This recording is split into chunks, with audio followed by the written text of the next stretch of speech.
Hello and welcome to the On Air Advocates special edition of Health and Wellness for the Caregiver 2018.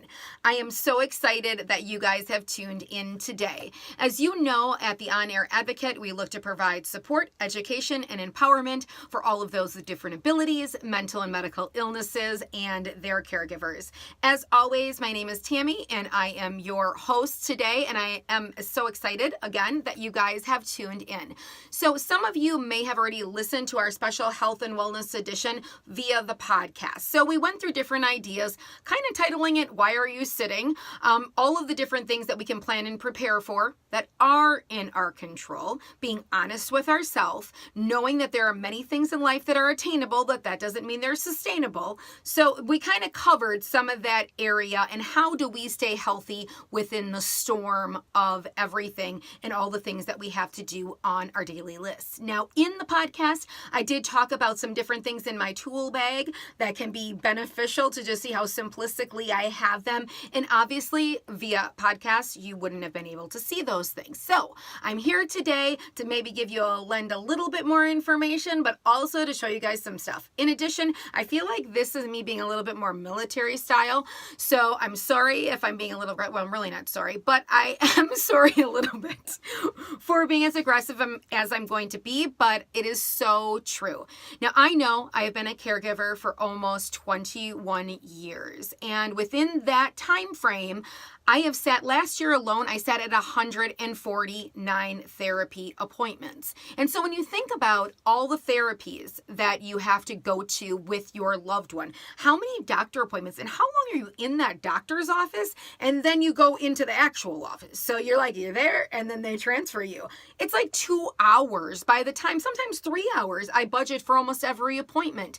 Hospitalizations, now some may be unexpected, which you can't always plan for, but a lot of them are different procedures, surgeries that you proactively can start to at least plan for in your agenda of things. Now, how about those long phone calls that we sit on? We get on the phone with a health insurance company, with the doctor, and we're on hold for like an hour, 2 hours. What are you doing during that time? That's what I always ask. Then we have all this paperwork. So maybe we have left the appointment, but then we have stuff to look up, content that we need to read. What are we doing during that time? So as a caregiver myself on a daily basis, I have formed some strategies. And I just want to show you guys in real time, in real life, the things that I actually bring along with me that help in aiding. Now, there are some things that we can't control. So we can't control we're driving in our car and not exercising because that would be dangerous. We need to focus on the road and all of that. But with that being said, think about the amount of time that you're cutting out by doing that. So the only thing I really can say within the driving is I am always drinking lots of water. Make sure you have something healthy as a drink, non-sugary, not a lot of carbs that you have to bring along with you so that you always have liquid because we know that our bodies need fluid to work. So that would be the only safe thing within the car. But then we get to, let's say, going to therapies. You know that your loved one might have a therapy block of what would it be like 3 weeks or so, maybe 4 weeks. For me, more times than that.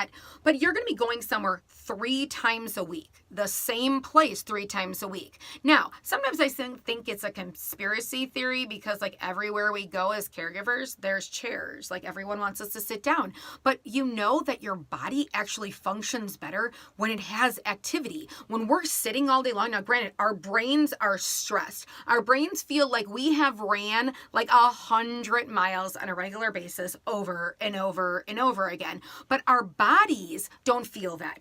Parts of our body ache because we're sitting. We need to be standing. We need to be moving. We need to be active. So when you're at those therapy appointments, hopefully they're in a facility, which almost everyone that I've ever been in, if they're not in a hospital, they're in a facility that has some hallways, okay, for you to go down. Now, if it's nice outside, get outside, walk around the building, well, you have that 45 minutes. Now, other things to think about is that if it is in a hospital, in most hospitals, there are stairs at some point. Let the therapists know that you're going there. Now, if there's no safe place for you to do that, ask if you can come to the therapy room, stand in front of one of the mirrors and do squats, do calf raises, do something.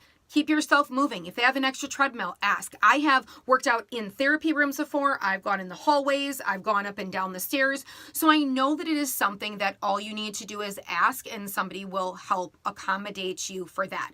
Now, hospitalizations, when you can plan ahead of time and it's not like a rush too, there are definitely things that should always be in that to go, which I've talked in other podcasts and videos about, having your health care to kind of go bag when you're getting to the hospital. Hospitals, we know that we have hallways, obviously, and stairs that we can walk in. Now, with that being said, you have the hallways and you have the stairs, but I mean, let's be honest with each other. Are you going to leave your loved one? I mean, I know myself. So I think it's funny because you watch a lot of different videos and they're like, find your time and find your quiet place and put your feet up. Honestly, the person that you love most in the world, that is like your love of your life, whether that be your child, your parent, your aunt, whoever you're caring for, and you're going to go out in the hallway and just leave them, you probably aren't. You're probably not, unless somebody comes to relieve you. So what can you actively do in the room that is still going to keep that body moving and exercising? And then you have that room kind of to yourself. So you have that time. So let me show you a few things that I utilize. And I'm telling you, this ain't fancy. It ain't fancy at all. But I wanted to show you in real life what I take. So this is what is in my healthcare to-go bag. Yep, it's in an old beat-up kind of Ziploc bag that I change out every time that it's going to possibly rip. I'm going to show you what's in here. Now, sometimes I change out bands because if your loved one has ever been in therapy, you probably have 500 other types of bands. This one was actually one that I purchased, but you have all of the resistance bands that you can also use. So these are great because you can stand, you can use them, this way, you can use them for, what are they called? You can use them for arm lifts, strength, your legs, you can go across the room in there, you can use them for squats. So it's just a versatile tool that's small and easy to take along with you. Something else that I think is awesome is just some light weights. So if you do get the opportunity and you are going to walk, or you just want to walk in, in place or whatever it may be, you have these. Now you might want to carry heavier ones, but I'm telling you, for all the hospitals I walk through, it's really, really hard. I'm just being honest with you, to have much heavier weights than this. I think these are like 3-pounders or 4-pounders. So I'm not saying like bust out the 25-pound weights to bring to the hospital. Now, I was actually just in the ICU this last week, and so I am going to put up a photo. I have to figure out how to do that within my video, being honest again, here. It's what it's all about. And I'm going to try to integrate it into this video. So in the photo, you will see in the ICU, what I have done is that tray table, when it's not being used for eating, for your loved one, can be raised up to that standing height. So if you have work to do, even, because you may have to still do work, you can't just stand there in the ICU and work out all the time. So I was on my iPad while I had the table raised up there, and I was doing squats, I was doing some leg lifts, I was stretching my leg on the chair. So I was actively doing movement with my body while I was watching my webinars that I had to get done. So let me show you those things. Hold on for 1 second. Okay, I am coming back to you. Don't worry. Okay, so here it is. So things that I would recommend that I think are awesome, aside from having weights, other things you need one of these. All right. So I'm not an affiliate of anything yet, so I'm not going to be promoting any brand, but an earbud that you just stick in just like this. So, and I'm going to show this picture. So I had the table raised up. I was doing exercises while my loved one was sleeping, and I have my iPad where I can do all my work. But here's the thing, because I have this, I'm not connected to it. So if the nurse comes in, or I need to walk over and I just need to pause it, or if my loved one is coughing, having issues, I can go right over to the bed and it's not a concern. Because the whole thing is that the most important person in the world is the person that's laying in that bed. And so you don't want anything that can impede you, but you also want to realize that you need to still be moving. You still need to be integrating your brain into regular life on a regular basis. And so for some, I was doing work, I was watching webinars. But for some, that might be your time if you love to read. You're reading a novel, or you love to comb, the internet looking at, different gossip things. Or maybe you're looking for some different tools or aids or home remodeling or whatever it may be that you love. It is an awesome thing to do. So I was doing that for myself because I wanted to get that checked off my list. But for you, it can be a relaxation thing as well. You can be standing, you could be watching some kind of an exercise video and doing those things right in the room there as well. So that's just an idea. I can tell you that the exercise equipment, my iPad is essential all the time because I do that in doctor's offices too.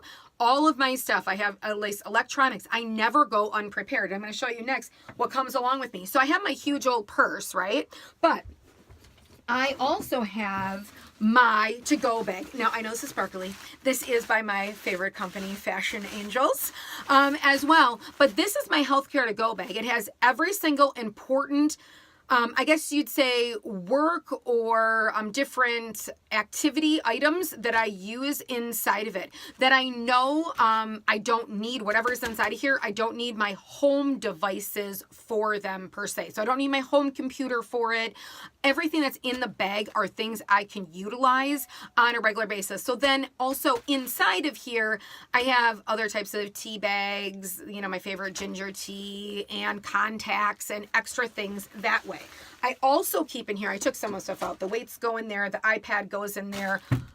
Do not forget your cords. If you need to go buy yourself extra cords, go buy yourself extra cords. So you're not like trying to do these things and you're trying to, be healthy and you're trying to watch your stuff and then you run out of having your battery full. The other thing is, and this would be for your car, okay? So for the whole car driving activity, doctor's office. Now I just went through my regular bag. This is another new bag that I just made. But I had a bag of bars, but I was in the ICU overnight for 2 nights. So I went through that whole bag, but I always keep a box in my car and in my bag so that you're not making bad choices. You're not going through the McDonald's drive-through when you're starving, and you're not going to the grocery store buying 100 things because you're starving or you're stressed for yourself that you shouldn't eat. So I always say make sure you have your bar bag with some healthy things that you have access to.